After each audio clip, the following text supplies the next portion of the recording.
Yes sir, be quick.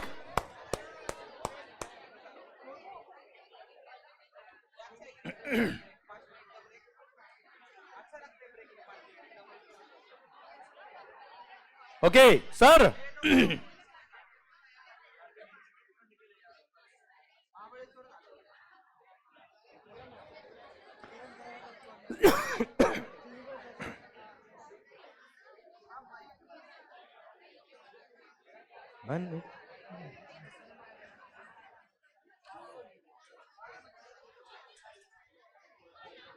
Yes sir. Aman C education all set. माहौल कैसे हो?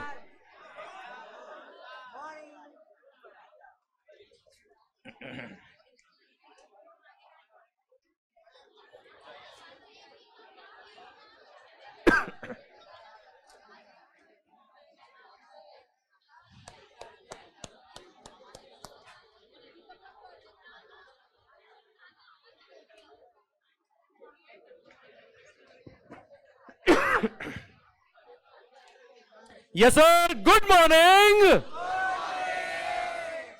उधर से आवाज नहीं आ रही सर, लास्ट में से। इधर सर, गुड मॉर्निंग। यस सरकार, माहौल जबरदस्त, शानदार, पक्का। सर जीएसटी क्या होता है, कैसे होता है, ऑल क्लियर? पक्का? Okay good. तो सर अब तक हमने बात करी ये ब्लिंक हो रहा है भैया बार बार, देखना। अब तक हमने बात करी कि सर 10 का क्रेडिट क्यों मिला, और इसमें एनर्जी नहीं मिली मेरे को सर आपकी। 10 का क्रेडिट पक्का? गुड। सर हमने समझ लिया एक्साइज क्या होता है, सर्विस टैक्स क्या होता है, वेट क्या होता है, पुराने लॉज में क्या लकूना था जिसकी वजह से जीएसटी आया। क्लियर? इंट्रा स्टेट सप्लाई क्या होता है, इंटर स्टेट सप्लाई क्या होता है, इंट्रा स्टेट पर सीजीएसटी और एसजीएसटी लगता है, इंटर स्टेट सप्लाई पर आईजीएसटी लगता है। हाँ है ना मेरे मालिक? क्लियर? सर आईजीएसटी का credit, one nation one tax one market. Clear? ये सारी बातें आपको क्लियर हो गई। GST is a destination based consumption tax. यहां तक पिक्चर आपकी सेट हो गई यहां पे। क्लियर? अरे पक्का? ओके।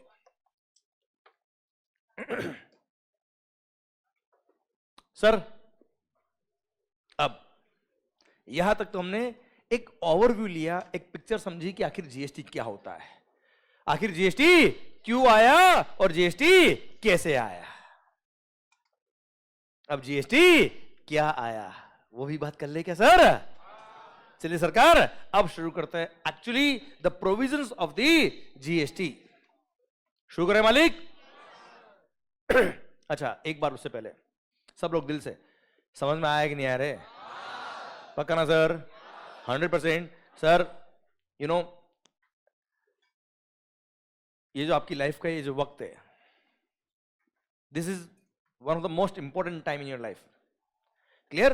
तो एट द सेम टाइम वो टाइम आप जब हमारे लिए यहां दे रहे हो तो ये मेरी जिम्मेदारी भी बढ़ जाती है सर कि वो टाइम स्पेंड नहीं होना चाहिए, वो टाइम इन्वेस्ट होना चाहिए। सो आई होप जिस एक्सपेक्टेशन से आप आए हो, आई होप जिस उम्मीद से आपके पेरेंट्स ने आपको यहां भेजा है, मैं भगवान से ये प्रेयर करता हूं कि वो कभी उम्मीद टूटे नहीं सर। आई होप आपको समझ में आ रहा है सब चीजें। अरे क्लियर? पक्का? 100%। तो शुरू करेगा जीएसटी सर? ओके तो सर सबसे पहली बात, सेक्शन नंबर 1 हमने बात करी थी सीजीएसटी एक्ट। अच्छा हम पढ़ रहे क्या? सीजीएसटी एक्ट 2017, 1 जुलाई 2017 से ये एप्लीकेबल हुआ था। कब से भाई? 1 जुलाई 2017 से एंटायर इंडिया। अच्छा सुन रहे? सेक्शन नंबर 1 सीजीएसटी एक्ट का शॉर्ट टाइटल इस एक्ट का नाम होगा central goods and services tax act 2017। 1 जुलाई 2017 से ये एप्लीकेबल होगा and it shall extend to entire India except the state of Jammu and. भाई मैं 2017 की बात कर रहा हूं, मैं 2017 की बात कर रहा हूं जब आर्टिकल नंबर 370 नहीं हुआ था सर। हाँ ना सर? सर तो वहां क्या लिखा था? Entire India accept. अच्छा ऐसा क्यों हुआ करता था बेटा हर जगह? पता है क्योंकि कश्मीर हमारा था, हमारा है, हमारा पर पर सेंट्रल गवर्नमेंट का, देखो वो भी इंडिया का पार्ट है बेटा, पर सेंट्रल गवर्नमेंट का कोई भी एक्ट, कोई भी कानून वहां अप्लाई होने से पहले वहां की स्टेट गवर्नमेंट की कॉन्करेंस रिक्वायर्ड थी। मतलब वो स्टेट गवर्नमेंट बोलेगी हाँ साहब हमारे यहां भी एप्लीकेबल कर दो तो एप्लीकेबल होगा, वरना तुम्हारा अप्लाई करो पूरे इंडिया में, हमारे यहां अप्लाई नहीं होगा। ये सिस्टम था जम्मू एंड कश्मीर सर, कि सेंट्रल गवर्नमेंट ने कोई कानून बनाया तो पूरे इंडिया में अप्लाई होता ना बेटा यार वो, पर कश्मीर गवर्नमेंट बोलेगी हाँ हमारे अप्लाई होगा तो ही अप्लाई होगा, वरना अप्लाई होगा ही नहीं। ये सिस्टम था पहले। क्लियर? तो 1 जुलाई 17 को जब जीएसटी इंट्रोड्यूस हुआ वहां लिखा क्या, this will apply to entire India except the state of Jammu and Kashmir. पर सर 8 जुलाई को महबूबा मान गई। महबूबा मुफ्ती की बात कर रहा हूं भाई। सर 8 जुलाई 2017 को स्पेशल ऑर्डिनेंस पास करके जम्मू एंड कश्मीर भी इसको एप्लीकेबल कर दिया, क्योंकि सर वहां जो बैठा ना उसका नाम क्या है, मोदी। क्योंकि ये फॉर्मूला ऐसा था कि झक मार के उनको एक्सेप्ट करना ही था, अगर वो एक्सेप्ट नहीं करते तो नुकसान उन्हीं का था, क्योंकि GST is a destination based consumption tax, जितनी गुड सर्विसेज वहां कंज्यूम होगी उनका रेवेन्यू उनको नहीं मिलता है ना। और सर अल्टीमेटली महबूबा को मानना ही पड़ा, ऐसे नहीं तो वैसे। क्लियर? समझ में क्या कहना चाह रहा हूं आपको बेटा? इसलिए महबूबा को पहले ही मान जाना चाहिए बेटा। अरे क्लियर? तू क्या इमेजिन कर रहा है भाई? पक्का ना? हाँ सर यहां तक पॉइंट समझ में आया? 100%? ओके। सो 8 जुलाई से CGST act is applicable to Jammu and Kashmir also. अच्छा आर्टिकल 370 हटने के बाद तो ये प्रॉब्लम है ही नहीं सर, पावर ही खत्म कर दिया सारा उनका सर। ओके मालिक? ठीक सर। अभी सर कोई भी एक्ट, कोई भी टैक्स, किसी भी एक्ट के थ्रू जब कोई टैक्स चार्ज होता है बेटा, तो कब चार्ज होगा, क्या एक्टिविटी करने में चार्ज होगा, वो किसी एक सेक्शन में लिखा होता है, और वो एक्टिविटी आप करोगे तो ही वो टैक्स चार्ज होगा बेटा। That section is called charging section. वो सेक्शन है कौन सा? Section number 9। देखो सेक्शन 1 कभी भी चार्जिंग सेक्शन हो ही नहीं सकता बेटा। अच्छा एक बात हो, किसी भी एक्ट को पढ़ लो, किसी भी रूल को पढ़ लो आप बेटा, हमेशा रूल नंबर 1, या अगर एक्ट है तो सेक्शन नंबर 1, इस एक्ट का नाम क्या है, किस दिन से एप्लीकेबल होगा और कहां अप्लाई होगा बेटा। Clear? Section number 2 usually 99% case में मैंने देखा डेफिनेशंस होती है बेटा। ठीक है, अभी बाकी बीच के सेक्शन बाद में बात करूंगा मैं आपसे। अभी आ रहा हूं section number 9 charging section. Section number 9 सब सेक्शन नंबर 1 पता क्या कहता है? CGST shall be levied on intra-state supply of goods or service or both except alcohol liquor for human consumption। दारू पे जीएसटी नहीं लगता, पता आपको? पता ही होगा खैर आपको तो। सर दारू पे जीएसटी पता है क्यों? चलो एक काम करता हूं, मैं पूरा एक बार बोल देता हूं, फिर मैं यहां लिखूंगा भी, उसके बाद एक एक पॉइंट को पढ़ेंगे सर हम। ओके तो sir CGST shall be levied on intra state supply of goods और सर्विस और both except alcohol liquor for human consumption at the rate notified by the government on the recommendation of the GST council but not more than 20% of the value of such supply and such tax shall be payable by a taxable person. Full stop. Okay ऐसा लिखा है।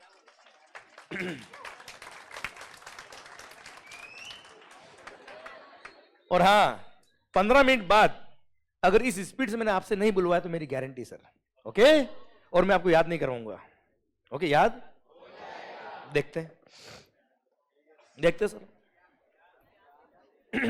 Charging section number 9 सब section number 1।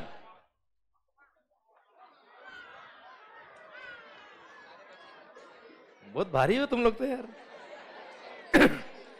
पूरे full trend हो बेटा आप लोग। दर्शन sir ने, विजय सर ने फुल ट्रेंड किया हुआ है, और मेरे को लगता है मैं तो आपको जीएसटी पढ़ा दूंगा और पता नहीं आप मेरे को क्या क्या पढ़ा दोगे। सर सुनना, क्या एक्सचेंज भी आने वाला सर इसमें, देखना ध्यान से। ओके सरकार सेक्शन नंबर 9 सब सेक्शन 1 बोलता है मालिक क्या?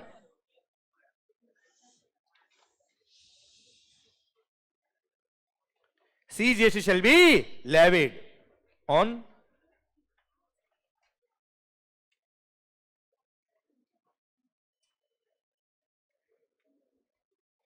Intra state supply of what? Goods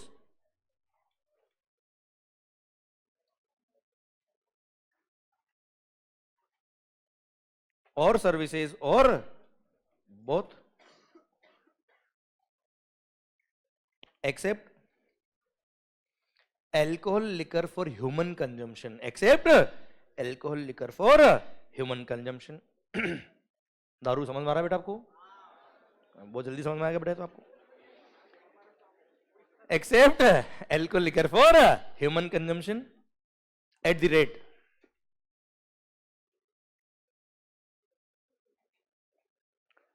notified by the government. ओ भाई, नोटिफाइड बाय द गवर्नमेंट मतलब गवर्नमेंट नोटिफाई करेगा, डेलीगेटेड पावर दे दिया गवर्नमेंट को। और जब भी जीएसटी में डेलीगेटेड पावर आ जाए कि गवर्नमेंट डायरेक्ट नोटिफाई कर सकता है, तो हमेशा ध्यान रखना on the recommendation of the,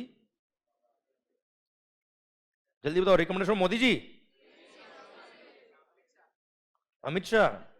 वो रिकमेंड नहीं करता बेटा, डायरेक्ट कर देता है बेटा। On the recommendation of the GST council, but maximum rate of CGST can be 20%। Maximum rate of CGST can be 20%। अब ये जो टैक्स लगेगा किस पे लगेगा बेटा? वैल्यू। किस पे लगेगा बेटा? Value of such supply of goods और सर्विस और बोथ, जो डिफाइन होगा अंडर सेक्शन नंबर 15, जो हम अलग से पढ़ेंगे पूरा चैप्टर बेटा वैल्यूएशन का बेटा। टैक्स किस पे चार्ज होगा बेटा? वैल्यू पे। And it shall be payable by a taxable person, full stop. Okay मालिक? ये सेक्शन नंबर 9 सब सेक्शन नंबर 1, ये मैंने लिखा है, अभी पढ़ाया नहीं है। अब शुरू कर रहे हैं सर बात को। शुरू करूं बेटा मैं आपके लिए? शुरू करें बात को हम बेटा? ओके, तो sir CGST shall be levied. ओ भाई, हम क्या पढ़ रहे हैं अभी? CGST act. तो हम सी की बात कर रहे हैं भाई, और जहां सी लगता है वहां पे एस भी लगेगा बेटा, हाँ है ना भाई? सर और अगर यूनियन टेरिटरी हुई तो सी के साथ क्या लगेगा? यूटीजीएसटी लगेगा बच्चों। और हम बात करें भी क्या?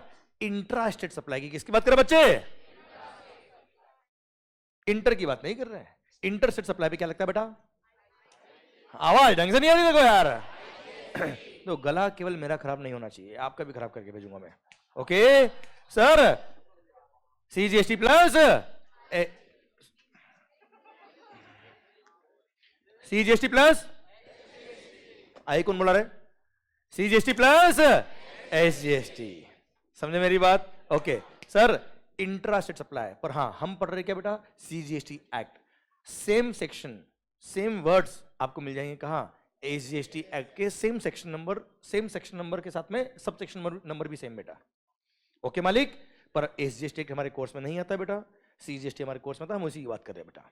ओके मालिक? ठीक, चलिए सरकार, सीजीएसटी शैल बी लेविड। एक एक वर्ड का ऑपरेशन करते हैं हम। CGST shall be levied. चलिए, ये लेवी का मतलब क्या होता है? चार्ज होना, टैक्स लगाना बेटा। टैक्स बोल दिया ठीक रहेगा, क्लियर है सर? पॉइंट पे आपसे ये कि सर टैक्स इंपोज होना, टैक्स लगना, टैक्स चार्ज होना, क्लियर? सर ऐसा कौन सा आप काम कर रहे हो जिसकी वजह से टैक्स लग रहा है? ऐसा कौन सा आप एक्टिविटी कर रहे हो जिसके होने पे ये टैक्स लगेगा बेटा? सर देखिए क्या लिखा है पे, सीजीएसटी शैल बी लेविड, पर कौन सी एक्टिविटी पे होगा बेटा ये? On intrastate supply. क्या हो गया बेटा?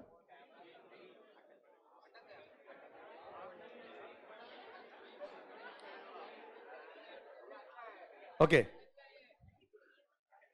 कैसा दिख रहा हूं मैं? अच्छा एकदम।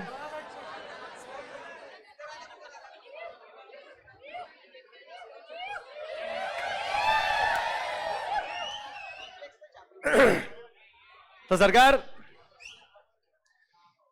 वीडियो क्लास वालों सब अच्छा दिख रहा है बेटा? पक्का? Okay good. सर यहाँ पे जो फेस टू फेस बैठे वो बोल रहे कि मैं अच्छा नहीं दिख रहा हूँ बेटा, ऐसा है कि आपको? ऐसा नहीं ना, कोई बात नहीं सर, सुनना। ओके ओके कोई बात नहीं। CGST shall be levy. Levy मतलब टैक्स चार्ज होना है, टैक्स लगना। ये सेक्शन नंबर 9 सबसेक्शन 1 ने बताया कि ये CGST लेवी कब होगा बेटा? You tell me, CGST levy कब होगा? ऐसा कौन सा आप काम कर रहे हो जिसकी वजह से टैक्स लेवी होगा? Intra state supply. अच्छा, न मैन्युफैक्चर पे न सेल पे, क्लियर? CGST लेवी होगा सप्लाई पे। और हां ध्यान देना बेटा, केवल गुड्स के टैक्सेस मर्ज नहीं हुए, सर्विसेज के टैक्सेस तो मर्ज हुए सर। इसलिए क्या लिखा? ऑन सप्लाई ऑफ गुड्स और सर्विस और बोथ। अच्छा, और बोथ जो लिखा ना बेटा, मतलब गुड्स और सर्विस का कोई कॉम्बिनेशन हो बेटा। वैसे बोथ वर्ड नहीं लिखते, टेक्निकली बात करूं मैं तो भी चलता, क्योंकि आगे मैं आपको पढ़ाऊंगा सेक्शन नंबर 8, वहां पे मिक्स सप्लाई और कंपोजिट सप्लाई का कॉन्सेप्ट आएगा। उसकी वजह से ये बोथ का रिलेवेंस नहीं रहता, पर फिर भी गवर्नमेंट क्या बहुत होशियार है बेटा, क्योंकि देश के लोग भी कितने होशियार है बेटा। अगर कोई एक्टिविटी चार्जिंग सेक्शन से ही बाहर हो जाए गलती से, तो जब टैक्स इंपोज ही नहीं हुआ तो सर कलेक्ट करने की बात तो आएगी ही नहीं सर। हाँ है ना भाई? भाई टैक्स लगेगा तो कलेक्ट करने की बात आएगी ना यार। इसलिए गवर्नमेंट ने सेफ्टी के लिए और बहुत लिखा है बेटा। ओके, पर हाँ कोई गलत भी नहीं लिखा है, सिंपल सी बात है, कोई तकलीफ वाली बात नहीं है। तो CGST shall be levied on what? जल्दी बताओ। Intra state supply of what? Goods हो या सर्विसेज हो या दोनों हो कॉम्बिनेशन। गुड्स मतलब माल, every kind of movable property बेटा। अच्छा, आइटम, वेरी गुड बेटा। सर्विसेज पे भी ये टैक्स बेटा ना सर, सुनना। और दोनों पे टैक्स भी बेटा सर, गुड्स और सर्विस और बहुत। Okay okay okay okay sir, और इसका गुड्स और सर्विस का ऑपरेशन करेंगे हम बाद में बेटा, क्लियर? जब सही वक्त आएगा तब, क्योंकि आपको पता है क्या, वक्त से पहले और किस्मत से ज्यादा किसी को कुछ नहीं मिलता। तो sir CGST shall be levied on intra state supply of what? Goods और सर्विस और बोथ एक्सेप्ट दारू। दारू कौन सी बेटा? पीने वाली बेटा। Alcohol liquor for human consumption, इसलिए दारू लिखा मैंने बेटा। एक मिनट, एल्कोहल लिकर का कोई दूसरा यूज भी है क्या बेटा? क्या? दवाई बेटा। कुछ लोगों के लिए दारू दवा है बेटा, है ना? अबे ओ sir, alcohol liquor is used sanitizer बेटा, स्पिरिट्स वगैरह। मतलब लोग तो ऐसे बेटा, घर पे लोग, पापा ने देख लिया बेटा दारू नहीं पीने का, तो बेटा ये तो सैनिटाइजर पे जाता बेटा सर। मतलब मंदिर जाता है बेटा, चरणामृत लेते हैं बेटा, तो ये क्या करता है? सैनिटाइजर लेता है सर। ऐसा ऐसे से लोग देश के अंदर बेटा, क्लियर? मेडिसिन बेटा, वेरी गुड बेटा। दवा, ड्रग्स बेटा। अच्छा, कफ सिरप। विजय सर बोलते मेरे को कि उनका गला खराब होता है, कफ सिरप पी लेते हैं वो बेटा। तो मैं बोलता हूँ कफ सिरप इतनी सी पीनी होती है, आप इतनी पी लेते हो सर। तो सर सुनना, ब्रेकअप पे तकलीफ यही है बेटा, तुम ब्रेकअप पे पीते हो, हम पैचअप पे पी लेते हैं सर।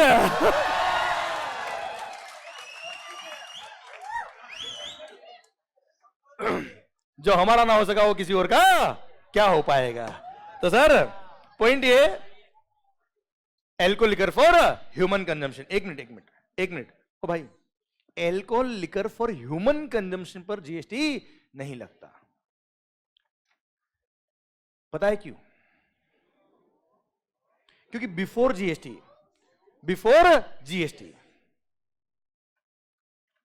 दारू पर वेट तो लगता ही था सेल करने पर, दारू के मैन्युफैक्चर करने पर एक्साइज लगता था, पर वो स्टेट एक्साइज ड्यूटी लगता था। क्या लगता था बेटा? State excise duty. एंड वो एक्साइज का अमाउंट किसको मिलता था बेटा? स्टेट गवर्नमेंट को। वेट का अमाउंट भी किसको मिलता था बेटा? स्टेट गवर्नमेंट को। मतलब दारू पर सेंट्रल गवर्नमेंट को कोई रेवेन्यू नहीं थी। पर अगर इसको GST में मर्ज कर लेते तो मिल बांट के पीनी पड़ती बेटा। और मोदी जी ने बोल दिया मैं पीता नहीं हूं, पिला डालता हूं लोगों को। हाँ है ना भाई, क्लियर। और sir state government do not want to lose their revenue, they don't want to share their revenue with the central government. बहुत बड़ा रेवेन्यू था बेटा, इसलिए इसको जीएसटी में इंट्रोड्यूस नहीं किया, इसको जीएसटी से बाहर रखा। और आज भी दारू पे क्या लगता है? वेट और स्टेट एक्साइज ड्यूटी लगती है बेटा, देखा होगा ना आपने तो फिर। हाँ नहीं देखा बेटा, चढ़ने के बाद दिखता क्या है बेटा। तो सर यहां तक बात समझे मेरी आप? अरे पक्का, okay okay okay. Sir alcohol पर अभी भी जीएसटी नहीं है, रीजन समझ में आया आपको मेरा? क्लियर, ठीक से ठीक ठीक, इधर इधर। तो sir CGST shall be levied on intra state supply of goods और सर्विस और both except alcohol liquor for human consumption at the rate. किस रेट से टैक्स लगेगा? 18%, 9%, 5%, क्या लगेगा sir? Notified by the government on the recommendation of the GST council. GST council जो recommend करेगी वो रेट गवर्नमेंट लगाएगा, और जो रेट सीजीएसटी में लगेगी वही किस में लगेगी बेटा? एसजीएसटी में। क्लियर। और आईजीएसटी कितना होगा बेटा? सीजीएसटी प्लस एसजीएसटी की जो रेट होती है वो होती है क्या? आईजीएसटी बेटा, ठीक है। और रेट ऑफ टैक्स आपको याद करने की जरूरत नहीं है, पूरा शेड्यूल दे रखा है सर जिसमें लाखों गुड्स है, आपको याद करने की जरूरत नहीं है। क्वेश्चन देगा आपको बेटा, ठीक है मालिक? ठीक, दर्शन आ रहा समझ में बेटा? गुड, वेरी गुड बेटा। तो सर सुनना,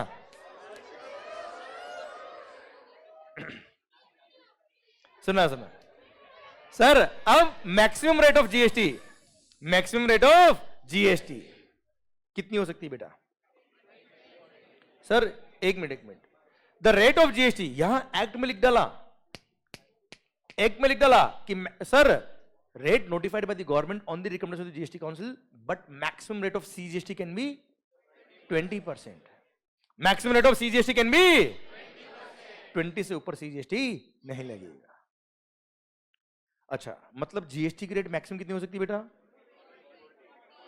40, क्योंकि 20 सी 20 एस, हाँ है ना भाई? क्लियर। क्योंकि जहां सी लग रहा हुआ कंपलसरी एस तो लगेगा लगेगा।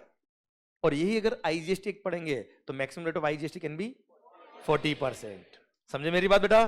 पक्का पहुंच गया तक बेटा? ओके। तो sir maximum rate of CGST can be 20%। अब ये जो रेट ऑफ टैक्स है किस पे लगेगा? क्या हम इनकम टैक्स पढ़ रहे हैं? इनकम टैक्स लगता है कितना कमाया है कितना गवाया है पे बेटा। यहां कमाओ या गवाओ, वी डोंट केयर। जो प्राइस कस्टमर से लिया है वैल्यू ऑफ सप्लाई। क्या सर? Value of supply. ये एसी हमने परचेज किया रुपीज 70,000 में मान लो, तो 70,000 में लगेगा क्या? जीएसटी। हाँ है ना भाई? समझे मेरी बात? पक्का बेटा? ठीक सर। तो वैल्यू ऑफ सप्लाई, आप 70,000 में उसने कितना कमाया कितना गवाया, लॉस में बेचा प्रॉफिट बेचा, वी डोंट केयर। ओके भगवान? ठीक सर। तो sir it shall be levied at the rate, maximum rate can be 20% of what? Value. Value हम सेक्शन में 15 जब पढ़ेंगे तब बात करेंगे sir. And it shall be payable by a taxable person. It shall be payable by a, ये क्या होता है भाई? No idea? इसलिए तो मैं आया बेटा। सर टैक्सेबल पर्सन, बहुत डेप्थ में नहीं जाऊंगा अभी मैं, क्योंकि अभी वक्त अभी शुरू हुआ है, और जब इसका वक्त आएगा तब बात करेंगे अच्छे से बेटा। क्या होता है, धीरे धीरे माइंडसेट तैयार करना पड़ता है आपका अभी, तो सारी बातें आज एक साथ नहीं बोल सकते, पर अभी जितना काम का बता देता हूं आपको। टैक्सेबल पर्सन पता है क्या होता है? अ person who is registered under GST. क्या बोला सर? और a person who is liable to be registered under GST, or a person who is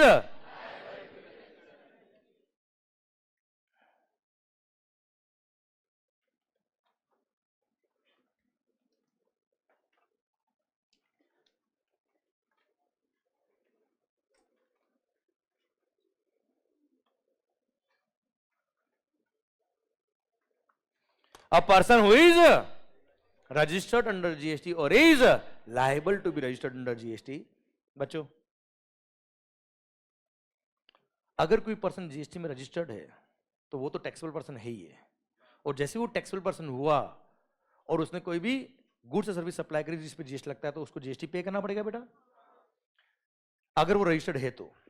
और अगर वो रजिस्टर्ड नहीं है, एक मिनट, एक मिनट,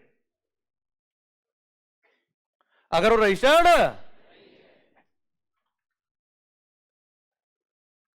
तो उस पर जीएसटी नहीं लगेगा, वो जो सप्लाई करेगा उस पर जीएसटी नहीं लगेगा, पर वो रजिस्टर्ड नहीं है but he is liable for registration, तो लग गए, क्या लग गए, जीएसटी, जीएसटी, जीएसटी। एक मिनट, एक मिनट सर, 2 मिनट, अभी ये बात पहुंची नहीं बेटा आप तक, 2 मिनट लगेंगे सर इसमें, है ना, नहीं पहुंची, मुझे बताएं। सरकार जीएसटी में बेसिक एग्जिबिशन दे रखा है 20 लाख रुपए का बेटा, कितने का बेटा, अभी जस्ट आइडिया दे रहा हूं मैं आपको, रजिस्ट्रेशन टॉपिक मेरा अभी नहीं है, ये पॉइंट आया इसलिए बता रहा मैं आपको बेटा, एक मस्त पॉइंट बता रहा मुझे आपको एक्चुअली, इसलिए मतलब आपका टर्नओवर साल का एनुअल टर्नओवर 20 लाख अगर क्रॉस होता है, 20 लाख रुपए क्रॉस होता है, तो ही आपको जीएसटी में रजिस्ट्रेशन कराना है, वरना जीएसटी में रजिस्ट्रेशन नहीं कराना। ये बेसिक आइडिया दे रहा हूं, इसके कुछ एक्सेप्शन भी है, पर मेरा पॉइंट अभी ये नहीं है। तो जस्ट आइडिया के लिए सुनिए बेटा, तो जिसका टर्नओवर 20 लाख क्रॉस कर गया, he is liable for registration बेटा, हूं करना पड़ेगा सर आपको, he is liable for registration बेटा, पर मान लो उसने जीएसटी रजिस्ट्रेशन नहीं करवाया, भूल गया, पता ही नहीं था, ध्यान कहीं और था, ध्यान कहीं और था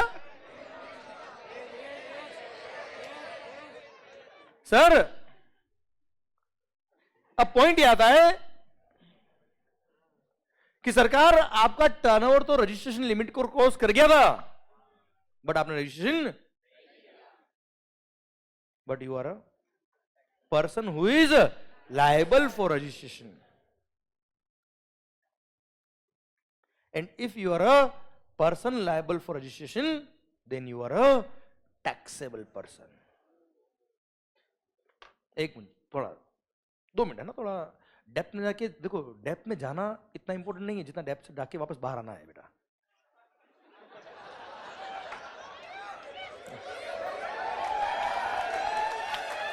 अरे यार आप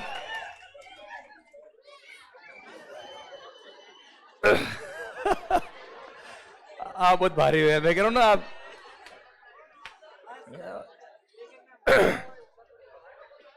अरे ध्यान दो भाई, मैं कॉन्सेप्ट की बात कर रहा हूं, आप मेरे को कुछ और ही सिखा रहे हो सर आप। सरकार मेरा पॉइंट आपसे ये है कि सर अगर आपका एग्रीगेट टर्नओवर, आपका टोटल टर्नओवर 20 लाख क्रॉस कर गया, you are liable for registration. मेरी दुकान है, सोचिए थे सर, शोरूम में एसी बेचता हूं बेटा मैं, मेरा टर्नओवर 20 लाख रुपए क्रॉस हो गया है, I am liable for registration, पर मैंने रजिस्ट्रेशन के लिए अप्लाई नहीं किया। तो मेरा पहला क्वेश्चन आपसे ये, क्या मैं रजिस्टर्ड पर्सन हूं? वापस पूछता बेटा मैंने रजिस्ट्रेशन के लिए अप्लाई नहीं किया, I am liable for registration, क्या मैं रजिस्टर्ड पर्सन हूं? क्या मैं टैक्सेबल पर्सन हूं? क्या मैं टैक्सेबल पर्सन हूं? तो सर जो एसी में बेच रहा हूं 20 लाख का टर्नओवर क्रॉस होने के बाद, बताओ उस पर जीएसटी लगेगा कि नहीं लगेगा? लगेगा कि नहीं लगेगा? एंड सर चार्जिंग सेक्शन ने बोल दिया क्या कि दिमाग खराब मत करना Mangal, if you are a taxable person आपको जीएसटी पे करना पड़ेगा। सर अगर भले ही मैंने जीएसटी में रजिस्ट्रेशन कराया या नहीं कराया, वी डोंट केयर, टैक्स तो हम आपसे लेंगे, हाँ या ना? दूसरी बात, अगर मैंने रजिस्ट्रेशन करा दिया होता तो मतलब इज्जत से टैक्स दे दो ज्यादा अच्छा है, नहीं तो हम इज्जत बिगाड़ के टैक्स लेंगे। और हां सर यहां पे जब आप रजिस्ट्रेशन नहीं कराते ना बेटा, उसमें इज्जत इतनी भारी बिगड़ती बेटा, हम सोच भी नहीं सकते और मैं भी आपको बता भी नहीं सकता सर, क्योंकि वो वक्त मैंने बोला ना, किस्मत से ज्यादा और वक्त से पहले किसी को कुछ भी नहीं मिलता। मतलब टैक्स भी पे करना पड़ेगा, पेनल्टी भी पे करनी पड़ेगी, इंटरेस्ट भी पे करना पड़ेगा, कस्टमर से टैक्स भी नहीं ले पाओगे और आपको आईटीसी भी नहीं मिलेगा, बैंड बज जानी, दुकान बंद करने के अलावा कोई ऑप्शन नहीं बचेगा सर। अभी इसलिए बता नहीं रहा मैं आपको ये सारी बातें, ठीक है, बात करेंगे बाद में बेटा। हाँ ना मेरे मालिक सर, पर हाँ अगर मैंने रजिस्ट्रेशन करा दिया तो पे करना ही पड़ेगा, रजिस्ट्रेशन नहीं कराया तो भी। चलिए सेकंड बात, मान लो मेरा टर्नओवर 20 लाख करोड़ पे क्रॉस नहीं हुआ, I am not liable for registration, और मैंने रजिस्ट्रेशन भी नहीं कराया सर, तो I am a small dealer बेटा, हाँ है ना मेरे मालिक, तो ना तो मैं रजिस्टर्ड पर्सन हूं बेटा, नहीं मैं लायबल फॉर रजिस्टर्ड बेटा, तो मैं टैक्सेबल पर्सन नहीं हूं, कोई टैक्स पे करने की जरूरत नहीं है। आपने देखा होगा रोड साइड में मान लो मैं लॉरी पे कोई गुड्स बेच रहा बेटा, मैं होता ना कई बार देखा होगा आपने रोड साइड पे बेच रहा बेटा, अब उनका टर्नओवर साल का 20 लाख रुपए क्रॉस हो रहा है क्या बेटा यार, इसलिए वो जब गुड्स बेचते हैं उस पर कोई टैक्स नहीं पे करते, गवर्नमेंट भी उनको कुछ नहीं कहता बेटा, हाँ है ना मालिक, क्लियर, उनको कोई टैक्स पे करने की जरूरत नहीं है, कोई रजिस्ट्रेशन की जरूरत नहीं है बेटा, ठीक है मालिक। पर मान लो मेरा टर्नओवर 20 लाख रुपए क्रॉस नहीं हो रहा है बेटा, पर फिर भी मेरे को होशियारी लगाने की आदत है बेटा, एंड मैंने अपना जीएसटी में रजिस्ट्रेशन करवा दिया, उसको बोलते हैं वॉलंटरी रजिस्ट्रेशन बेटा, क्या बोलते हैं सर उसको,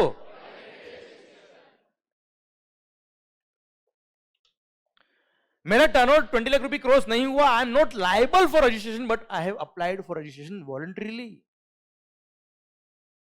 बताओ क्या मैं रजिस्टर्ड पर्सन हूं, मैं रजिस्टर्ड पर्सन हूं, तो क्या मैं टैक्सेबल पर्सन हूं, टैक्सेबल पर्सन हूं तो लग गए, क्या लग गए, जीएसटी, क्योंकि चार्जिंग सेक्शन बोलता है क्या, C GST shall be levied on supply and it shall be payable by taxable person, इसलिए जीएसटी में रजिस्ट्रेशन कराओ तो सोच समझ के कराना बेटा, अगर आपका रजिस्ट्रेशन की लायबिलिटी नहीं है फिर भी आपने रजिस्ट्रेशन करा दिया है तो जैसे आपने सप्लाई किया जीएसटी पे करना पड़ेगा, हाँ है ना भाई, क्लियर, ये टैक्सेबल पर्सन का मीनिंग समझ में आया है कि नहीं आया आपको सर, अच्छा इन डेप्थ मैंने नहीं पढ़ा है बेटा इसको, ना मैंने लिखवाया इसके बारे में कुछ बेटा, सही वक्त पे जब ये पॉइंट आएगा, टॉपिक आएगा तो मैं आपको शिद्दत से और मोहब्बत से पढ़ाऊंगा बेटा इसको मैं, ठीक है, अभी केवल लिंक करा है मैंने आपको बेटा, ओके, क्योंकि मेरे को आपको समझाना था बच्चों कि मजाक मस्ती अपनी जगह ठीक है, पर सर टॉपिक कितना जोरदार है सर ये, हाँ है ना, इसकी इंपॉर्टेंस क्रिएट करनी थी मेरे को, इसलिए मैंने आपको बताया बच्चों, ठीक है, रजिस्ट्रेशन आपने कराया या नहीं कराया केवल उससे फर्क नहीं पड़ता, if you are a taxable person तो सर उससे फर्क पड़ जाएगा, if you are registered under GST, भले ही वॉलंटरी रजिस्ट्रेशन हो, भले ही वॉलंटरी रजिस्ट्रेशन हो बेटा, क्लियर, या लायबल थे इसलिए रजिस्ट्रेशन कराया बेटा, सेकंड थिंग अगर आपने रजिस्ट्रेशन नहीं कराया but if you are liable for registration लग गए बेटा, हाँ है ना, क्लियर, और जीएसटी पे करना पड़ेगा मालिक, यहां तक समझ में आया क्या है, ठीक है सर, ठीक है, और डिटेल में पढ़ेंगे बाद में बेटा, अभी मैं सेक्शन 9 सब सेक्शन 1 वापस से बोल रहा हूं बेटा, ठीक है sir, so C GST shall be levied, क्या बोला sir, C GST shall be levied, C GST shall be levied on intra state supply of what, goods और सर्विस और both except alcohol liquor for human consumption at the rate notified by the government on the recommendation of the GST council, but maximum rate of C GST can be 20%, पर ये tax जो लगेगा किस पे लगेगा, value of supply and it shall be payable by taxable, है ना sir, पक्का 100%, ओके, तो सर सीजीएसटी लेवी कब होगा, सीजीएसटी लेवी कब होगा, बोलो सर, एसजीएसटी लेवी कब होगा, बोलो बोलो बोलो, इंट्रा स्टेट, अच्छा एक बात और, आप जो भी आंसर दे रहे हो ना बेटा, एक रिक्वेस्ट मेरी आपसे पता है क्या है, आप सबसे बेटा आप लोग आंसर दो, और सेकंड रिक्वेस्ट ये है कि किसी का भी आंसर अगर गलत हो जाए ना बेटा तो कोई दूसरा उस पर कमेंट मत करो बेटा, ना उस पर हंसो बच्चों, क्लियर, सर अगर आंसर गलत हुआ है ना सर, मैं मेरा प्रॉमिस दे रहा हूं आपसे सर, वो आंसर मैं सही करूंगा आपसे सर, मेरा काम ही यही है सर, क्लियर, बस उसको डीमोटिवेट मत करना आप लोग कि वो आंसर नहीं दे बेटा, ओके, क्लियर सर, और मैंने आपको कल बताया है अगर आंसर गलत हो क्या सोचने का, यस, मजा आ गया साहब, जो गलत आ रहा था वो सही हो गया, क्लियर, सो इन्वॉल्व होइए, बात करिए, माहौल बनाने का काम मेरा है sir, sir CGST shall be levied on what, goods और सर्विस और बोथ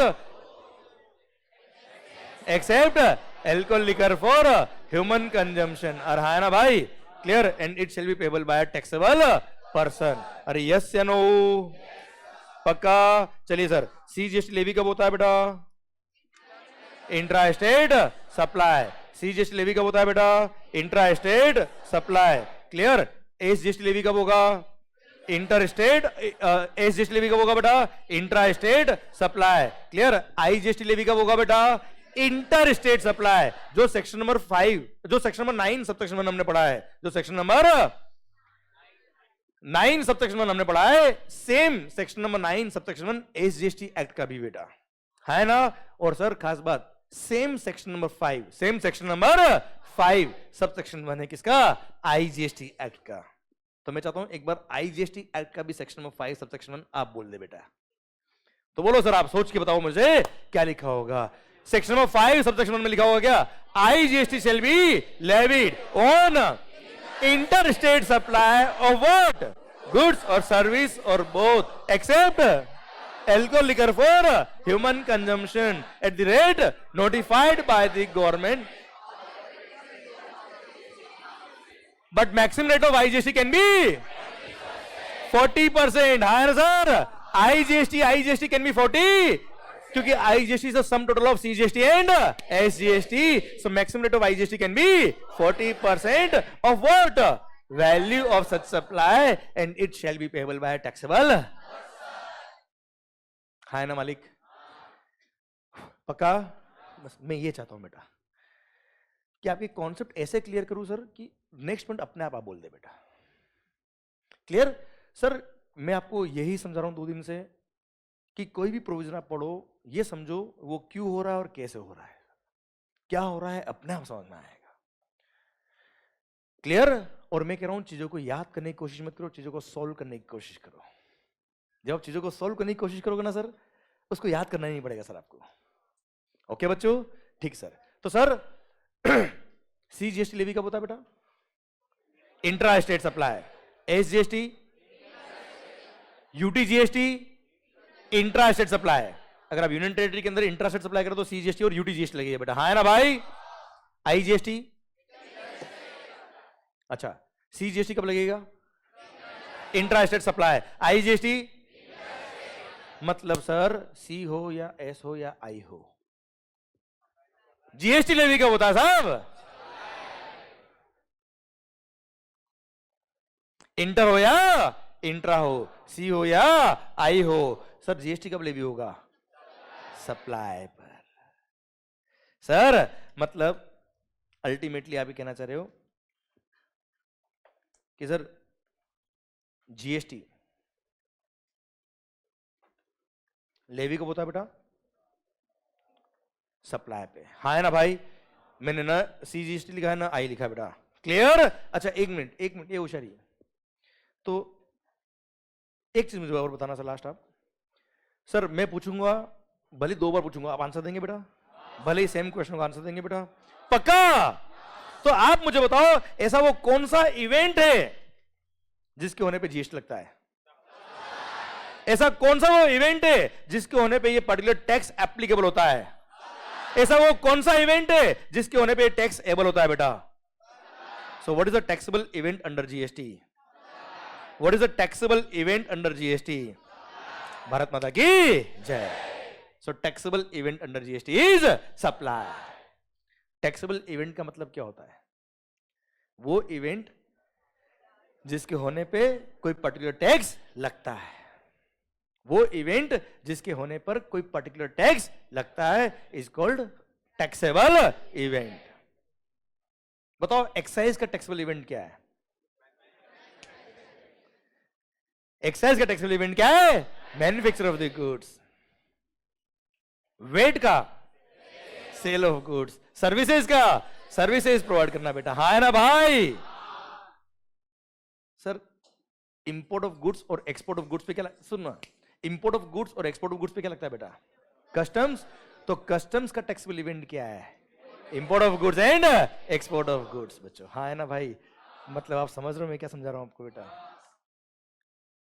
सर मैं ये नहीं चाहता हूं कि मैं क्वेश्चन पढ़ा दूं और आप उसका आंसर याद कर ले, मैं आपको फॉर्मूला देना चाहता हूं जिससे आंसर बनते हैं। क्लियर, केस कोई भी आ जाए बच्चों, हाँ है ना भाई, clear. So taxable event under GST is supply. यहां तक पहुंच गए क्या बेटा आप, क्लियर। ये था हमारा सेक्शन नंबर 9 सब सेक्शन नंबर 1, शायद आपको बात समझ में आई बेटा ये, क्लियर। सेक्शन नंबर 9 सब सेक्शन नंबर 2 पता है क्या बोलता है बेटा, 5 गुड्स। कितने गुड्स बेटा, 5। ठीक 5 गुड्स ऐसे है जिन पे जीएसटी लगेगा जिन पर जीएसटी लगेगा, बट कब से लगेगा? अभी नहीं लगेगा। गवर्नमेंट बताएगी on the recommendation of the GST council, उस दिन से लगेगा, अभी इन पे जीएसटी नहीं लगता। 5 गुड्स, पेट्रोलियम वाले गुड्स बेटा, पेट्रोल डीजल होता है ना सर, कभी पिए आपने बेटा? नहीं? ओके ओके, सूंगा है उसको, अच्छा लगता है ना बेटा? ओके गुड गुड बेटा। सर सुनना रे सर, पेट्रोलियम गुड्स नाम लिख दूं बेटा मैं यहां पे? Petroleum crude, high speed diesel, sir motor spirit common known as petrol, aviation turbine fuel ATF जो फ्लाइट में लगता है वो, और नेचुरल गैस। क्या लिखता हूं बेटा? सर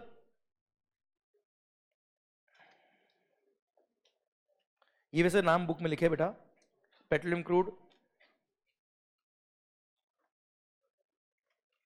हाई स्पीड डीजल जिसको हम डीजल बोलते हैं नॉर्मली बेटा, क्लियर, मोटर स्पिरिट जिसको प्यार से हम बोलते हैं पेट्रोल,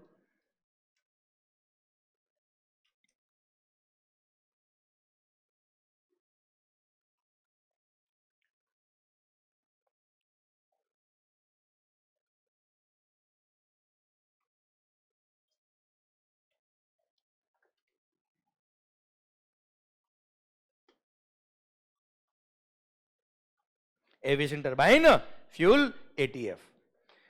ये 5 गुड्स ऐसी है जिन पे जीएसटी अभी नहीं लगता। और यह क्या लिखा है पता है सेक्शन नंबर 9 सब सेक्शन 2 में कि CGST shall be CGST shall not be levied on these goods, it shall be levied from such date which will be notified by the government on the recommendation of the GST council। और अब तक notify नहीं किया, मतलब मतलब क्या है? इन पे जीएसटी नहीं लगता है, और क्या है? हाँ है ना सर? ना ये सर पता है क्यों? अगेन देखो, maximum rate of GST can B, मैंने क्वेश्चन अलग पूछा, maximum rate of GST can B 40%। और पेट्रोल डीजल पर और इन गुड्स पर बहुत हैवी टैक्सेस है बेटा ऑलरेडी गवर्नमेंट के, स्टेट गवर्नमेंट के भी और सेंट्रल गवर्नमेंट के भी बेटा, है ना भाई? क्लियर। और बहुत बड़ा रेवेन्यू गवर्नमेंट का यहां से आता है, सेंट्रल गवर्नमेंट हो या स्टेट गवर्नमेंट हो, और जीएसटी में अगर लेके आ गए तो मैक्सिमम रेट कैन बी 40%। इसलिए इन्होंने इस गुड्स को अभी भी इसमें मर्ज नहीं किया, क्योंकि जीएसटी के रेट कैन बी मैक्सिमम 40%। अभी अनाप शनाप टैक्स लगाते सर, ये बहुत भारी, मतलब सेंट्रल गवर्नमेंट स्टेट गवर्नमेंट का टैक्स मर्ज कर लेना सर, लगभग 100% से भी ऊपर टैक्स लगता है सर इन पे, इतना टैक्स है साहब। Clear sir? इसीलिए, और आप देखना हर स्टेट में पेट्रोल डीजल की प्राइस अलग अलग होती है बेटा, होती है ना सर? क्यों? वो वेट का डिफरेंस है सर, हर स्टेट गवर्नमेंट ने अपने अपने हिसाब से वेट लगा रखा है सर, हाँ ना मालिक? क्लियर। इसको अब तक मर्ज नहीं किया, तो 8% टोटल कितनी गुड्स है जिन पे जीएसटी नहीं लगता है? 6 बेवड़ो, अरे 6 है ना? अरे बेवड़े, बेवड़ों पे जीएसटी क्लियर। तो घूम लो और झूम लो, दोनों पे जीएसटी नहीं है बेटा अभी, घूम लो और अरे चूम लो नहीं रे सर, घूम लो और झूम लो, दोनों पे जीएसटी नहीं है सर पर हां इन दोनों पे अभी भी एक्साइज और वेट लगता है। एक्साइज और VAT is levied on these goods, ठीक है मालिक? समझे? So total there are 6 goods, घूम लो और झूम लो। क्लियर? पक्का? डन। आइए सर सेक्शन 9 सब सेक्शन 3 की बात करता मैं आपसे।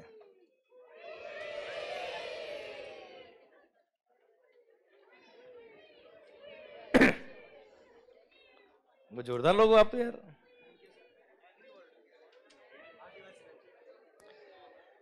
सरकार सेक्शन नंबर 9 सब सेक्शन 3। अच्छा यार एक चीज बताओ, ये जीएसटी डायरेक्ट टैक्स है कि इनडायरेक्ट टैक्स है यार? सर ओ मालिक, जीएसटी डायरेक्ट टैक्स है कि इनडायरेक्ट टैक्स है सर? इनडायरेक्ट टैक्स है सर। इनडायरेक्ट टैक्स में टैक्स गवर्नमेंट को कौन पे करता है बेटा? सप्लायर टैक्स पे करता है भाई, अल्टीमेटली रेसिपिएंट पे करता है, पर गवर्नमेंट को कौन पे करता है भाई? सप्लायर टैक्स पे करता है बेटा, पर कुछ केस में सप्लायर बदमाश थे बेटा, गवर्नमेंट को भी उनसे डर लगता था बेटा, तो गवर्नमेंट ने बोल दिया हम इनसे टैक्स ना ले पाएंगे। रेसिपिएंट को बोल दिया रेसिपिएंट हम तेरे से टैक्स लेंगे, वहां सिस्टम रिवर्स कर दिया। क्या कर दिया बेटा? और वहां रेसिपिएंट को बोल दिया कि रेसिपिएंट तुम सप्लायर को केवल उसकी वैल्यू का पेमेंट कर देना, टैक्स तो हम डायरेक्टली तुमसे ही लेंगे।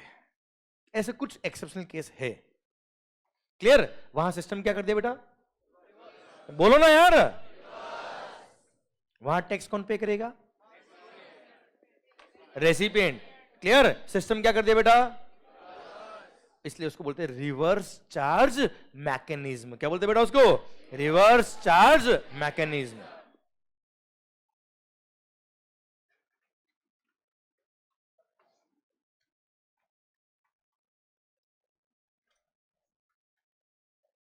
RCM,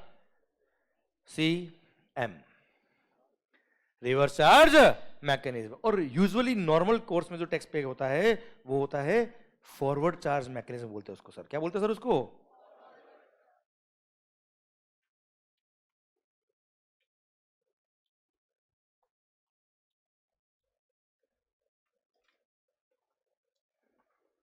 फॉरवर्ड चार्ज मैकेनिज्म में टैक्स कौन पे करता है? गवर्नमेंट को बेटा। मतलब यूजुअली नॉर्मल कोर्स में सप्लायर टैक्स पे करता है, उसको बोलते हैं फॉरवर्ड चार्ज मैकेनिज्म। और सर एक्सेप्शनल केस में जहां गवर्नमेंट बोलेगी, हम बात करने वाले अभी सेक्शन 193 में, उसको बोलते हैं रिवर्स चार्ज मैकेनिज्म। और वहां टैक्स कौन पे करता है? गवर्नमेंट को बेटा। रेसिपिएंट टैक्स पे करेगा डायरेक्टली गवर्नमेंट को बेटा। नॉर्मली क्या होता है बेटा? रेसिपिएंट से सप्लायर टैक्स लेता है और सप्लायर गवर्नमेंट को टैक्स पे करता है। पर कुछ एक्सेप्शनल केस में जहां गवर्नमेंट ने रिवर्स चार्ज लगा रखा है, वहां क्या होगा बच्चे?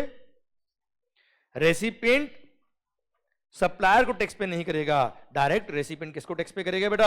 गवर्नमेंट को पे करेगा। मैं एग्जांपल देके समझाता हूं, पर पहले मैं सेक्शन लिख दूं बेटा आपके लिए। सेक्शन नंबर 9 सब सेक्शन नंबर 3। बहुत ही भारी बेटा। ये बोलता है गवर्नमेंट इज द पावर। क्या लिखा बेटा? आवाज यारी। गवर्नमेंट इज द, एक मिनट, पावर पावर, गवर्नमेंट को पावर दिया, गवर्नमेंट को हमने पावर दिया, मतलब डेलीगेटेड पावर है ना भाई। बिना पार्लियामेंट के ही ये अमेंडमेंट कर सकते हैं बच्चा, बिना ही पार्लियामेंट के ये बता सकते हैं बच्चों। क्लियर? क्या लिख दिया है बेटा? गवर्नमेंट इज द पावर, मतलब डेलीगेटेड पावर। और जीएसटी में जितने भी जगह पे यहां डेलीगेटेड पावर दिख जाएगा, वह 100% क्या लिखा होगा? On the recommendation of the GST council. Yes या no? Government has the power that on the recommendation of the GST council they can notify, notification issue करके बता सकते हैं, they can notify certain goods और service और both. वो कुछ goods और सर्विस और बोथ को नोटिफाई करके बता देंगे कि इन गुड्स इन सर्विसेज उनमें recipient will be liable to pay tax. Who will be liable to pay tax? Recipient will be liable to pay GST to the government directly under RCM, and all the provisions of the act will apply on the recipient as if he is the person liable to pay GST to government, full stop.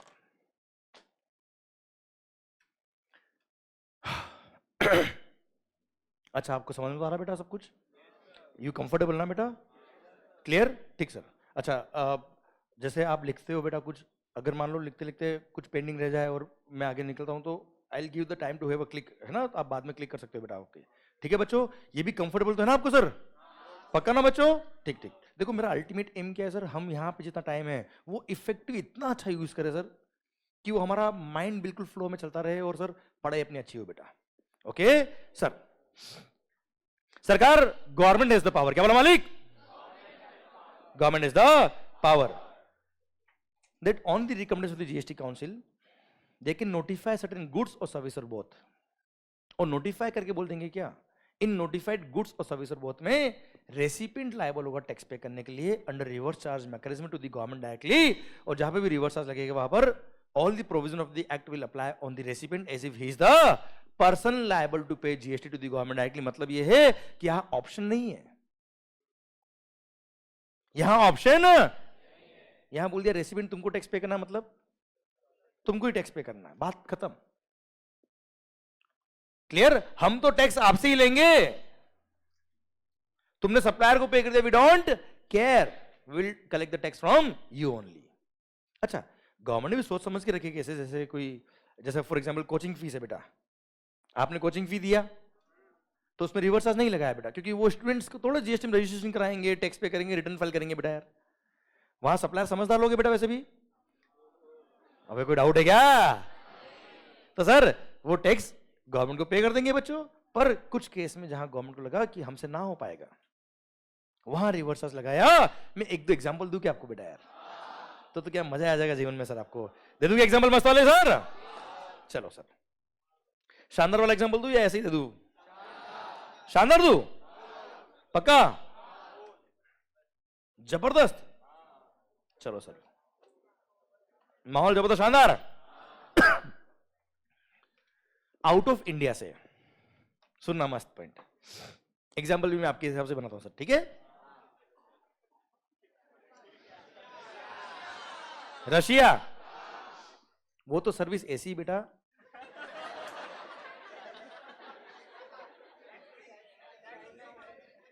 जिस पे tax लगता तो है पर वो government को पता ही नहीं पड़ता है कि सर्विस हुई भी है क्या बेटा। सर वरना घर पे क्या बोलोगे, किस पे टैक्स पे किया है सर? सुन नहीं नहीं, वो जब सही वक्त आएगा बताऊंगा, उस पे टैक्स नहीं है बेटा। ओके ठीक ठीक ठीक, बताऊंगा मैं आपको। ओके ओके, इधर, but till then be safe. Point ये मेरा आपसे कि सर सावधान रहिए, सुरक्षित रहिए और अपना ध्यान पढ़ाई पे लगाते रहिए बेटा। सरकार, पॉइंट ये मालिक, आउट ऑफ इंडिया से अगर आपने कोई गुड्स इंपोर्ट किया है, क्या इंपोर्ट किया बेटा आपने? तो गुड्स के इंपोर्ट पे लगता है कस्टम ड्यूटी। क्या लगता है बेटा? और कस्टम के साथ में आईजीएसटी भी लगता है, पर वो भी मेरा टॉपिक नहीं है, उसको छोड़ दो भी आप, ठीक है? तो इंपोर्ट ऑफ गुड्स पे बेसिकली क्या लग रहा है बेटा? कस्टम्स। और कस्टम के साथ साथ में आईजीएसटी वो ले लेते बेटा, वो कस्टम जब लगेगा तभी लेंगे बेटा, ठीक है? अभी मेरा वो पॉइंट नहीं है। तो बेसिकली इंपोर्ट ऑफ गुड्स पे कस्टम लग रहा है बेटा। पर अगर आपने आउट ऑफ इंडिया से सर्विसेज इंपोर्ट करी, क्या इंपोर्ट करी बेटा आपने? गुड्स इंपोर्ट नहीं किया बेटा, आउट ऑफ इंडिया के किसी पर्सन से आपने सर्विसेज इंडिया में ली है बच्चों, तो उस पर आईजीएसटी लगता है। क्या लगता है बेटा उस पर?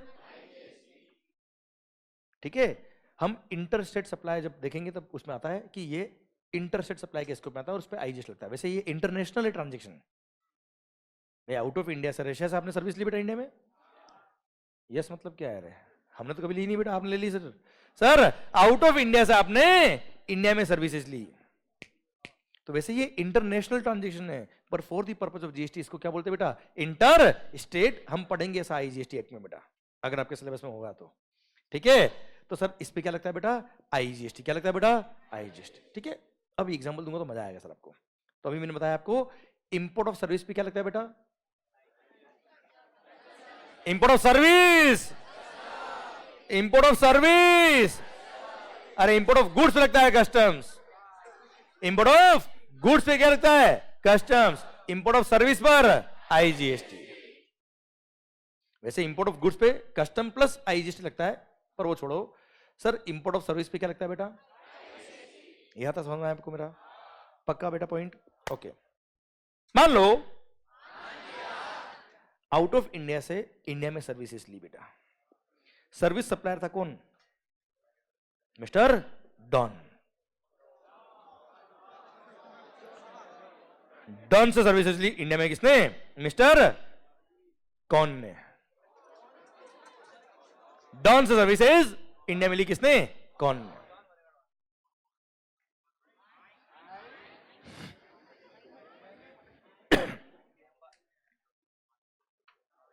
वैल्यू ऑफ सर्विस था कितना बेटा? Suppose 10 lakhs, suppose 10 lakhs। Sir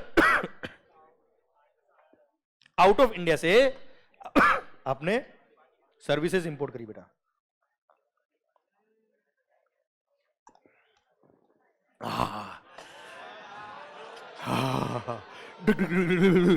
sir आपने आउट ऑफ इंडिया से इंडिया में सर्विसेज इंपोर्ट करी। सर वैल्यू ऑफ सर्विस कितना था बेटा? आवाज जा रही सर? 10 lakhs। उसमें मान लो लगता है क्या? IGST suppose 18% was the rate. कितना हो गया बेटा? 1,80,000 टोटल हो गया। कितना बेटा? 11,80,000। 11,80,000 का बिल था। मान लो 2 मिनट सर, सर्विस प्रोवाइडर कौन? डॉन। डॉन का है बेटा? Out of India. Service recipient कौन? बता रहा हूं ना, कौन? पूछ तो रहा बेटा। सर्विस रेसिपिएंट कौन? बता रहा हूं, मैं पूछ तो रहा हूं। सर्विस प्रोवाइडर कौन? सर्विस रेसिपिएंट कौन? कौन? अब सर कौन ने डॉन से सर्विस ली बेटा? सोचो अगर पूरा 1180 कौन ने डॉन को पे कर दिया होता, जिसमें 180 क्या है बेटा? आईजीएसटी। आईजीएसटी किसका रेवेन्यू बेटा? इंडियन गवर्नमेंट का बेटा। Clear sir? अब उसमें से 180 डॉन गवर्नमेंट को पे करना चाहिए बेटा, इंडिया वाली गवर्नमेंट को। आपको लगता है डॉन इंडिया में आके अच्छा टैक्स पे करने के लिए रजिस्ट्रेशन कराना पड़ता है जीएसटी में पहले तो बेटा? कोई डोनेशन का बॉक्स तो है नहीं जो 180 डाल के चला गया बेटा। क्लियर? रजिस्ट्रेशन करा के बोलना पड़ेगा ना मैंने पे किया, ये अमाउंट इतना आ रहा है। ठीक है? तो सर आपको लगता है डॉन हिंदुस्तान में आके जीएसटी में रजिस्ट्रेशन कराएगा, टैक्स पे करेगा, रिटर्न फाइल करेगा? क्या टैक्स पे करेगा? क्या इंडियन गवर्नमेंट उसको पकड़ पाएगी? क्यों नहीं? क्योंकि डॉन को पकड़ना मुश्किल ही नहीं, नामुमकिन। अरे इंडिया वालों से कलेक्ट नहीं हो पा रहा भाई। इंडियन गवर्नमेंट इंडिया वालों से टैक्स नहीं ले पा रही, आउट ऑफ इंडिया के खाक ले पाएगी बेटा? अरे ये से नो, ये एक बहुत बड़ा इंटरनेशनल इश्यू बन जाएगा। आउट ऑफ इंडिया वाले लोगों से टैक्स इंडिया में लेके आना बेटा। इसलिए गवर्नमेंट ने वहां सिस्टम को रिवर्स कर दिया और वहां रिवर्स चार्ज मैकेनिज्म लगा दिया और वहां मिस्टर कौन को बोल दिया कि तुम जब डॉन को पेमेंट करोगे तब केवल 10 लाख का ही पेमेंट करना, उसको जीएसटी का अमाउंट पे करना ही मत। और ये 180 जो है ये मिस्टर कौन डायरेक्टली गवर्नमेंट को पे करेगा बेटा। हाँ है ना मेरे मालिक? क्लियर? तो 10 लाख तो वो पे करेगा किसको? डॉन को। और 180 डायरेक्ट किसको पे करेगा? गवर्नमेंट को। कौन पे करेगा? बताता रहा हूं कौन पे करेगा। क्लियर? तो सर ऐसे केस में कौन गवर्नमेंट को टैक्स पे करेगा? 180। मैं बता रहा हूं कौन गवर्नमेंट को टैक्स पे करेगा? 1,80,000 रुपये। हाँ है ना भाई? क्लियर? डॉन को कितना पे करेगा? डॉन को कितना पे करेगा? 10 लाख। और 180 हु इज पेइंग? कौन कौन है? रेसिपिएंट है। रेसिपिएंट किसको टैक्स पे कर रहा है? नॉर्मली कौन पे करता है? सप्लायर। यहां सिस्टम क्या कर दिया? Reverse. This is what is called reverse charge mechanism. अच्छा क्या गवर्नमेंट को मजा आ रहा है कि रिवर्स चार्ज लगा दो, कहीं पे फॉरवर्ड चार्ज लगा दो? ऐसा इस तरह के केसेस थे जहां गवर्नमेंट के लिए प्रैक्टिकली पॉसिबल नहीं था टैक्स कलेक्ट करना, वहां रिवर्स चार्ज लगाया। हर केस में नहीं लगाया बेटा। सेकेंड एग्जाम्पल दूं मैं आपको बेटा? एक और दो example. Banking companies, financial institution के रिकवरी एजेंट्स। अच्छा लिस्ट ऑफ गुड्स भी है, लिस्ट ऑफ सर्विसेज भी है जो नोटिफाई करी गवर्नमेंट ने। लिस्ट ऑफ गुड्स हमारे कोर्स में नहीं आती, लिस्ट ऑफ सर्विसेज हमारे कोर्स में आती है, पर उसका मैंने अलग से चैप्टर दे रखा, तब मैं पढ़ाऊंगा आपको सारी पॉइंट। ठीक है? अभी तो एक दो एग्जांपल देके आपको समझा रहा हूं कि होता क्या reverse charge. Sir second example, banking companies, financial institution क्या करते बेटा? रिकवरी एजेंट अपॉइंट करते हैं, वसूली भाई करते हैं ना सर, जो अपना लोन का ईएमआई वगैरह पे नहीं करते टाइम पर, उनके लिए वसूली भाई अपॉइंट होते हैं बेटा। वसूली भाई जितना वसूली करेंगे उसका एक सर्टेन परसेंटेज उनको कमीशन मिलता है बेटा। तो वसूली भाई are providing services to home, bank. अरे भाई वसूली भाई, अच्छा ये सारे एग्जांपल उस चैप्टर में आएंगे वापस पूरे बेटा, ठीक है। तो आपका ध्यान इधर होना चाहिए सर, आपको आंसर देना, आपको इन्वॉल्व होना है बेटा। चीजें मैं याद करा दूंगा, याद करने की जरूरत नहीं पड़ेगी आपको, ध्यान दो बेटा। अरे मेरी गारंटी है आप बाहर निकल के बात करना, आपको चीजें याद रहेगी सर। उस लेवल से पढ़ाऊंगा कि आप किसी से बात करके समझा सकते हो उसको ये क्या होता है। क्लियर, वो मेरा टारगेट है सर। ओके, जो टॉपिक आपने पढ़ लिया उस टॉपिक की you must be a chartered accountant, बात खत्म। ओके, वो लेवल से आपको पढ़ना है, उस लेवल से मैं वो पढ़ाना है सर। ओके मालिक, सुनना बात को ध्यान से सर। रिकवरी एजेंट वसूली भाई are providing services to bank. देखो मैंने क्या कहा, हाँ हाँ बोलने में तकलीफ होना बेटा, यहाँ पे तो हूं तो करनी पड़ेगा सर। तो सर वसूली भाई are providing services to banks. Bank उसके बदले में उनको क्या देता बेटा, कमीशन। तो वसूली भाई are the service provider. Clear, bank is the service recipient. अब सोचो वसूली भाई अपना कमीशन का जो बिल लिख रहे हैं, क्लियर, उस पे अगर 18% जीएसटी लगा दिया और बैंक ने अगर वसूली भाई को वो जीएसटी का अमाउंट दे दिया, रिकवरी एजेंट वसूली भाई गुंडे बेटा। क्लियर, क्या आपको लगता है वो वसूली भाई जीएसटी में जाके रजिस्ट्रेशन कराएंगे, रिटर्न फाइल करेंगे, टैक्स पे करेंगे, गवर्नमेंट को टैक्स पे करेंगे वो लोग? दो ऑफिसर उनसे रिकवरी करने गए बेटा, वापस आए ही नहीं बेटा सर। क्लियर, गवर्नमेंट ने बोल दिया हमसे ना हो पाएगा। वो वसूली भाई दुनिया से वसूल कर रहे हो और तुम उनसे वसूल कर पाओगे क्या? इसलिए गवर्नमेंट ने वहां क्या लगा दिया, रिवर्स चार्ज मैकेनिज्म, और बैंक को बोल दिया माफ करे, आप रिकवरी एजेंट को उनका कमीशन का वैल्यू दे दो, पर जो उस पर टैक्स बनता है वो हम डायरेक्ट आपसे लेंगे, हमसे उनसे टैक्स रिकवरी ना हो पाएगा। तो वहां क्या लगा दिया बेटा, रिवर्स चार्ज मैकेनिज्म, और वहां banking company financial institution liable होगा टैक्स पे करने के लिए गवर्नमेंट डायरेक्टली। तो सर वसूली भाई को केवल कमीशन का अमाउंट दिया जाएगा, उस पर जीएसटी का अमाउंट जो है वो बैंक डायरेक्ट गवर्नमेंट को पे करेगा बेटा, हाँ है ना भाई? क्लियर, तो इस तरह के कुछ केसेस है जहां पे रिवर्स चार्ज लगाया, इंडस्ट्री को ध्यान में रखते हुए, जहां प्रैक्टिकली पॉसिबल नहीं था या बहुत डिफिकल्ट था गवर्नमेंट को टैक्स कलेक्ट करना, वहां सिस्टम को ध्यान में रखते हुए गवर्नमेंट ने क्या किया, रिवर्स चार्ज लगाया। और ये कोई रिवर्स चार्ज नया नहीं है, सर्विस टैक्स जब हुआ करता था तब भी सेम थे बेटा पॉइंट। इनफैक्ट ये डॉन कौन वाला एग्जांपल तो मैं 13 साल से पढ़ा रहा हूं बेटा। क्लियर, समझे मेरी बात? क्योंकि मैं बता रहा हूं ना आपको, कॉन्सेप्ट कभी चेंज नहीं होते। अरे क्लियर, समझे मेरी बात बेटा? पक्का, डन। तो सरकार गवर्नमेंट के पास पावर की, वो चाहे तो कुछ गुड्स और सर्विसेज को नोटिफाई कर देगा जहां रिवर्स चार्ज लगेगा बेटा, हाँ है ना भाई? क्लियर, और वहां टैक्स कौन पे करेगा, रेसिपिएंट पे करेगा। ठीक है, ठीक सर। आइए मालिक, सेक्शन नंबर 9 सब सेक्शन नंबर 4, स्टाइल में बोलना है क्या? स्टाइल में बोलूं, सेक्शन नंबर 9 सब सेक्शन नंबर 4, ऐसा? इससे आगे मत बढ़ो बेटा, बस बस बस। अगेन अगेन अगेन देख लो क्या लिखा है मैंने सर, जल्दी से देखो। गवर्नमेंट इज द पावर, जैसे ही पावर बोल दो मतलब क्या है सर, वो डेलीगेटेड पावर। पर जीएसटी एक ऐसा लो है जहां पे हमेशा क्या मिलेगा बेटा, on the recommendation of the GST. बाकी कहीं भी पावर लिखा है मतलब समझना वो क्या है, डेलीगेटेड पावर। कभी भी गवर्नमेंट नोटिफिकेशन देके अमेंडमेंट कर सकती है बिना पार्लियामेंट के बेटा। ओके बेटा, ठीक। तो government is the power that on the recommendation of the GST council they can notify,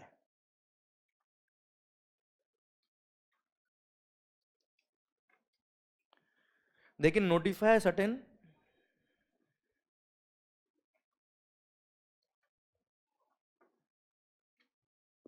registered persons. वो रजिस्टर्ड पर्सन को नोटिफाई करके बोल सकते हैं कि अगर, अच्छा एक बार पहले बोल देता हूं फिर लिखता हूं बेटा मैं। अच्छा नॉर्मली ये होशियारी,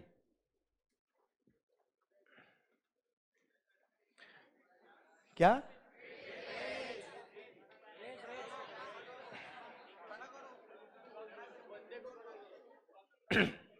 बंदे को खड़ा करूं बेटा मैं? सिर्फ एक बंदा काफी है भाई। सर सुनना, पॉइंट मेरा आपसे ये है कि मान लो सर मैं जीएसटी में रजिस्टर्ड हूं बेटा, मैं जीएसटी में रजिस्टर्ड हूं, आप जीएसटी में रजिस्टर्ड नहीं है। मैंने आपसे कोई गुड्स परचेज किया बेटा, हो सकता है ना यार, आज देखो बाहर रेस्टोरेंट वाले ही सर बहुत सारे लोग, वो जीएसटी में रजिस्टर्ड नहीं है। सर मैं तो जीएसटी में रजिस्टर्ड बेटा, एक तो मार्केट में तो जीएसटी में रजिस्टर्ड बेटा, उन्होंने मान लो उनसे चाय मंगाई बेटा, हाँ है ना भाई, तो क्या वो चाय पे जीएसटी लगाएंगे बेटा? आवाज नहीं आ रही यार, क्यों नहीं? They are not a taxable person बेटा, क्योंकि ना वो रजिस्टर्ड पर्सन है, ना वो लायबल फॉर रजिस्ट्रेशन है बेटा। क्लियर? सो वो टैक्स नहीं लगाएंगे बेटा, पर गवर्नमेंट को पावर दे दिया कि वो चाहे तो ऐसे कुछ सप्लाईज को नोटिफाई कर सकते हैं कि वो सप्लाईज, वो गुड्स या सर्विसेज जो नोटिफाई कर दी, वो अगर किसी रजिस्टर्ड पर्सन ने अनरजिस्टर्ड पर्सन से परचेज करी, अगर किससे परचेज करी बेटा? किसने परचेज करी? तो देखो अनरजिस्टर्ड तो रजिस्टर्ड नहीं है बेटा, वो तो टैक्स पे करेगा नहीं बेटा। तो गवर्नमेंट बोल दिया कोई बात नहीं मंगल, तू तो समझदार है, तू तो रजिस्टर्ड है, तू टैक्स पे कर देना अंडर रिवर्स चार्ज मैकेनिज्म। अच्छा, ऐसा 8% एक ही पर्सन नोटिफाइड है, बिल्डर। कौन नोटिफाइड है बेटा? एग्जाम्पल समझूंगा तो जल्दी समझ में आएगा बेटा ये वाला, ठीक है? अभी समझ में नहीं आया मुझे पता है, वक्त लगता है। बिल्डर को नोटिफाई किया सेक्शन 9 सबसेक्शन 4 में, किसको नोटिफाई किया बेटा?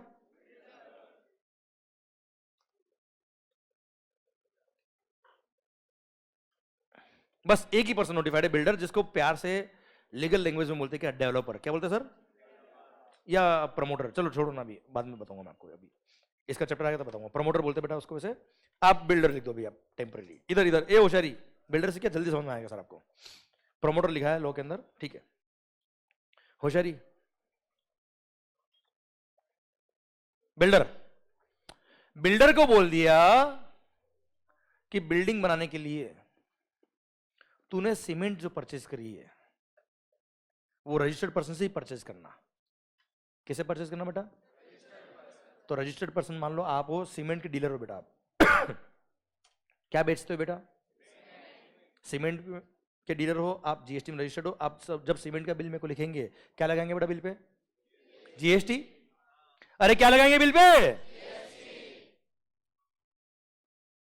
मैंने खरीद लिया बेटा सीमेंट आपसे, क्लियर, और मैंने बिल्डिंग बना दी बेटा, फ्लैट बना के बेच दी बेटा मैंने आपको, हाँ ना मालिक? ठीक। पर अगर मैंने 1 रुपए की भी सीमेंट अनरजिस्टर्ड पर्सन से खरीद ली, किससे खरीद ली बेटा? तो वो तो अनरजिस्टर्ड बेटा। मान लो 1 लाख रुपए की सीमेंट खरीदी बेटा, वो उस पर जीएसटी लगाएंगे नहीं बेटा। तो उस 1 लाख पर मान लो जीएसटी रेट है 18%, मान लो, या 28% है सर, तो उसमें रिवर्स चार्ज मैकेनिज्म है, उस बिल्डर को 1 लाख पे मान लो 18% टैक्स है, तो 18,000 रुपए किसको पे करना पड़ेगा? गवर्नमेंट को पे करना पड़ेगा। कौन पे करेगा बेटा? बिल्डर। क्लियर? समझे मेरी बात? तो सर बिल्डर जीएसटी में रजिस्टर्ड है बेटा, आप जीएसटी में रजिस्टर्ड नहीं हो, उसने नोटिफाइड गुड्स, क्या बेटा? नोटिफाइड गुड्स और सर्विसेज अगर परचेज किया, किससे बेटा? अनरजिस्टर्ड पर्सन से, तो ऐसे केस में builder will be liable to pay GST to the government directly बेटा, हाँ है ना भाई? ये समझ में आ गया बेटा? अब लिख दो बेटा मैं यहाँ पे। अच्छा वैसे बता रहा हूं मैं आपको, सेक्शन 9(3), 9(4 दोनों रिवर्स चार्ज मैकेनिज्म में बेटा, हम दोनों को डिटेल में पढ़ेंगे चैप्टर नंबर 7 में बेटा, अभी मैंने केवल हिंट दिया आपको बच्चों। ओके मालिक? ठीक। तो सर सेक्शन नंबर 9 सब सेक्शन 4 बोलता है क्या? Government has the power that on the recommendation of the GST council they can notify a certain registered person, और उन रजिस्टर्ड पर्सन ने if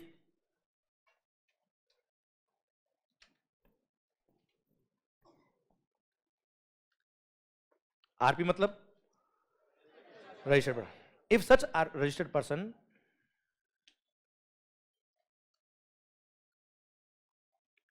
purchases notified goods or service or both from any unregistered person, then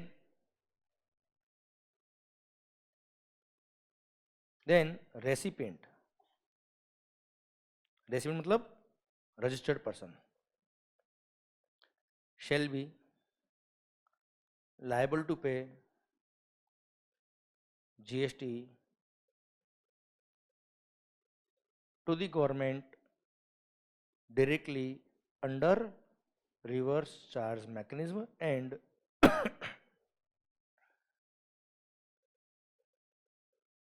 all the provisions of the act will apply on recipient as if he is the person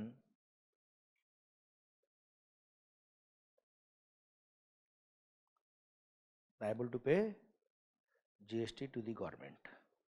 okay मालिक, कौन tax पे करेगा बेटा? Recipient जो builder है बेटा. Clear? 8% केवल builder ही notified है और कोई नोटिफाइड नहीं है इस सेक्शन में बेटा. तो सर सेक्शन नंबर 9 सब सेक्शन 4 बोलता है क्या? अनरजिस्टर्ड पर्सन से क्या बोला सर?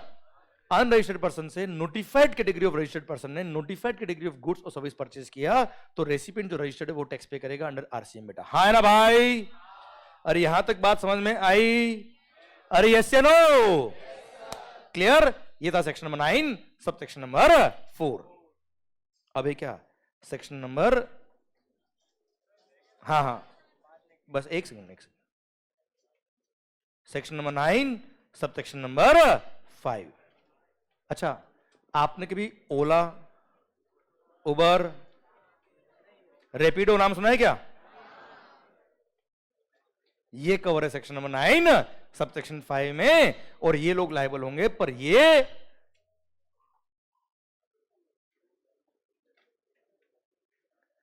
टू बी कंटिन्यूड माहौल के साथ बेटा. हाँ है ना भाई? क्लियर? तो सेक्शन नंबर 9 सब सेक्शन 5 में आपको अभी नहीं पढ़ा रहा, ये कल बात करेंगे बच्चों. Clear sir? हाँ, अभी एक काम करो, जो मैंने स्लाइड्स आज लिखी है केवल लास्ट वाला 1 मिनट के लिए रोटेट करूं सारी बेटा. मैं सिर्फ लास्ट वाला, चलिए कोई सारी कर रहा हूं, एक बार पहले लास्ट वाले कर लेता हूं बेटा. आप लोग जो भी वीडियो क्लासेस में बेटा please have a click of the slides. Clear? In slides को कॉपी कर लीजिए. और हाँ, रिक्वेस्ट सर, बुक से आपको पढ़ना शुरू करना है बेटा. पर हाँ, आज यहां से देख लो कि चलेगा बेटा. कल से आपको जो मैं पढ़ाऊंगा उसमें आपके लिए मैं यहां सब कुछ पढ़ा के दूंगा बेटा. बस जो मैं यहां पढ़ा रहा हूं वो बुक में लिखा हुआ है, उसको एक बार रिवाइज भी करना रहेगा आपको बेटा. ओके? क्लियर? तो आपका कॉन्फिडेंस नेक्स्ट लेवल तक जाएगा बच्चों. Okay? So thank you so much, thank you for the day. माहौल के साथ पढ़िए बेटा. And sir love you lot. Bharat माता की ऑल द बेस्ट बेटा. अच्छा, एक बार just have a click of this slide बेटा. मैं शुरू से निकाल रहा हूं बेटा, आज जो पढ़ा है मैंने यहां से हमने आज शुरू किया बेटा. Please have a click of this slides. Live वालों को बुक्स डिस्पैच कर दिया है, आपको ट्रैकिंग आईडी आ गया होगा. ट्रैकिंग आईडी नहीं आया तो हमारे ऑफिस में कांटेक्ट करो. जो भी वीडियो क्लासेस में उनको बुक डिस्पैच हो चुका है ऑलरेडी.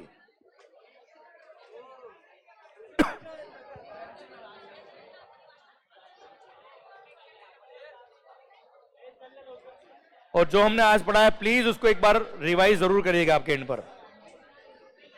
थैंक यू बेटा.